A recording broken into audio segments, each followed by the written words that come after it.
Argentina പന്ത് കിട്ടാതെ തോറ്റിട്ട് ഇന്നേക്ക് 4 ദിവസം വോട്ടർ തോറ്റൊക്കെ ഒന്നും ഉണ്ടാക്കിട്ടോ ഞങ്ങൾ ഫൈനലാ തോറ്റു. അല്ല ഫൈനലിൽ കരിച്ചിട്ട് ഇപ്പൊ കപ്പിന്റെ പകുതി കിട്ടുമല്ലോ. അത് പ്രീ ക്വാർട്ടർ അടിക്കും എന്നിട്ട് ചലക്കി വെറുതെ.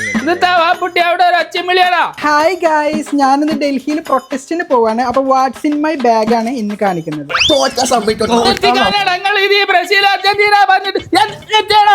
നാട്ടില് നടക്കണ വല്ല കാര്യങ്ങളും നിങ്ങൾ അറിയണ്ടോ? നമ്മളെ കുട്ടികളൊക്കെ ആ തലസ്ഥാനത്ത് കടന്ന് അടി കൊള്ള വിദ്യാഭ്യാസത്തിന് വേണ്ടിട്ട്. എന്നിട്ട് നിങ്ങൾ ഇവിടെ എന്താ കാട്ടുന്നത്? അർജന്റീന ബ്രസീലാണ് നിങ്ങൾ തമ്മിൽ തല്ല സ്വരം പുളിയുണ്ടെങ്കിൽ ഞാൻ പോകുന്നുണ്ട് പ്രൊട്ടസ്റ്റ്. ഉമ്മമാന്റെ കുട്ടി പോണ നല്ല കാര്യം. പക്ഷെ അതിനൊരു ഇന്നതുണ്ട്.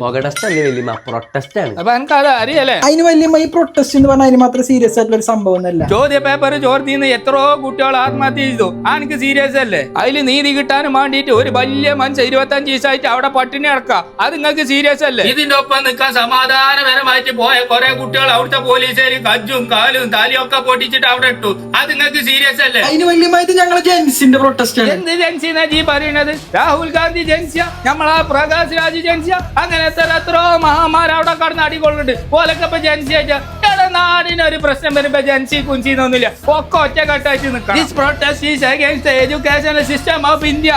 We need the democracy back.